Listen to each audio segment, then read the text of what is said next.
yang sementara tetap diberi. Tetap diberi Pak, yang sementara itu tetap dibeli 6 juta per hari Pak ya?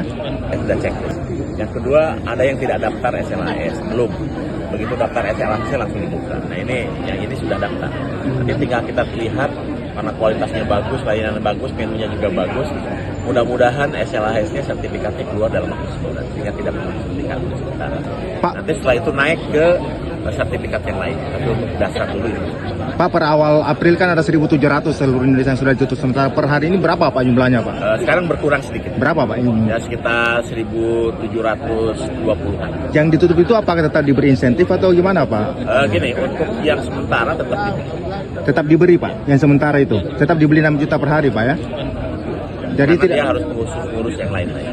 Dan si karyawannya kan diberi pelatihan dan kemudian harus melakukan hal yang sesuai dengan kebutuhan pada saat penutupan. Oh, jadi insentif itu tidak dihentikan Pak ketika SPBGN ditutup sementara Pak?